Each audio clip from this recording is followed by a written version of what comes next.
వైసీపీకి మరో షాక్ తగిలింది. నేతలు వరుసగా పార్టీని వీడుతున్నారు. ఇప్పటికే వైసీపీకి 2 ఎంపీలు, 1 ఎమ్మెల్సీ గుడ్ బై చెప్పగా మరో 2 ఎమ్మెల్సీలు రాజీనామా చేశారు.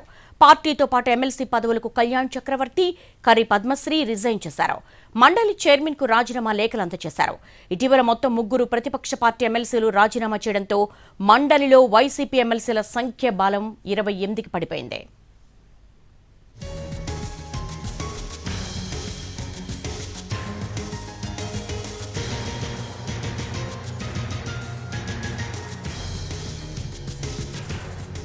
బ్రేకింగ్ పాయింట్స్ చూస్తున్నాము. వైసీపీకి షాకుల మీద షాకులు తగులుతున్నాయి. నేతలు వరుసగా పార్టీని వీడుతున్నారు. ఇప్పటికే వైసీపీకి 2 ఎంపీలు, 1 ఎమ్మెల్సీ గుడ్ బై చెప్పగా మరో 2 ఎమ్మెల్సీలు రాజీనామా చేశారు. పార్టీతో పాటు ఎమ్మెల్సీ పదవులకు కళ్యాణ్ చక్రవర్తి, కర్రి పద్మశ్రీ రిజైన్ చేశారు. మండలి చైర్మన్ కు రాజీనామా లేఖలు అందజేశారు. ఇటీవల మొత్తం 3 ప్రతిపక్ష పార్టీ ఎమ్మెల్సీలు రాజీనామా చేయడంతో మండలిలో వైసీపీ ఎమ్మెల్సీల సంఖ్యాబలం 28కి పడిపోయింది.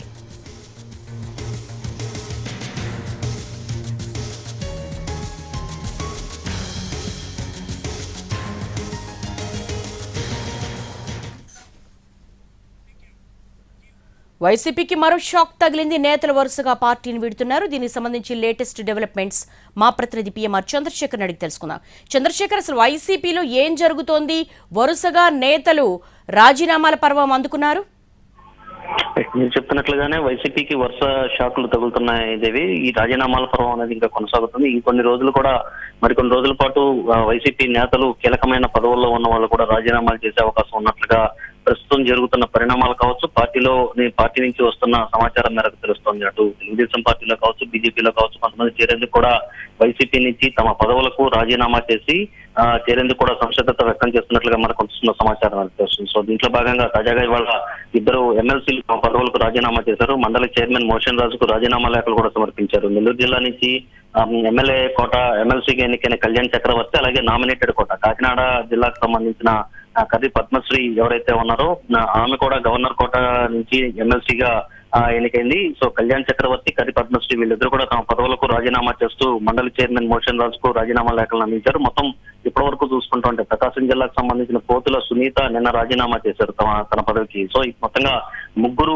ఎమ్మెల్సీలు వరుసగా రాజీనామాలు చేసిన 2 రోజుల్లో 3 ఎమ్మెల్సీలు వరుసగా వైసీపీకి రాజీనామా చేయడం, పదవులను వదులుకోవడం వంటిది జరిగింది. సో ఈ నేపథ్యంలో మరింత మంది ఎమ్మెల్సీలు అలాగే ఇంకొంతమంది ఎంపీలు కూడా రాజీనామా పట్టే అవకాశాలు ఉన్నట్లుగా మనకు వస్తున్న సమాచారం మేరకు తెలుస్తుంది. సో ప్రస్తుతం మండలిలో నెమ్మదిగా వైసీపీకి ఉన్న సంఖ్యాబలం కూడా తగ్గుతున్నట్లుగా కనిపిస్తుంది. మొత్తం 31 మంది ఎమ్మెల్సీలు మండలిలో వైసీపీకి ఉంటే 3 రాజీనామా చేయడంతో 28కి పడిపోయిన పరిస్థితి. ఈ సంఖ్యాబలం మరింతగా తగ్గే అవకాశాలు లేకపోలేదన్న చర్చ కూడా జరుగుతుంది. కళ్యాణ్ చక్రవర్తికి 2027 వరకు పదవీ కాలం ఉంది. అలాగే కర్రి పద్మశ్రీకి 2029 వరకు పదవీ కాలం ఉన్నా కానీ ముందుగానే వాళ్ళు తమ పదవులకు రాజీనామా చేసి అటు తెలుగుదేశం పార్టీలో కావచ్చు, బీజేపీలో కావచ్చు, లేదా జనసేనలో కావచ్చు చేరేందుకు రంగం సిద్ధం చేసుకుంటున్నట్లుగా మనకు వస్తున్న సమాచారం మేరకు తెలుస్తుంది దేవి. సో ఇది ఎమ్మెల్సీల వరకే కాకుండా ఎంపీలు, ఇంకొంతమంది ఎమ్మెల్యేలు కూడా టచ్ లో ఉన్నారన్న చర్చ అయితే ఇటు తెలుగుదేశం పార్టీ వర్గాల్లోనూ అటు వైసీపీ వర్గాల్లో కూడా చర్చ జరుగుతున్నట్లుగా మనకు వస్తున్న సమాచారం మేరకు తెలుస్తుంది Devi. All right Chandrashekhar, thanks for the live updates.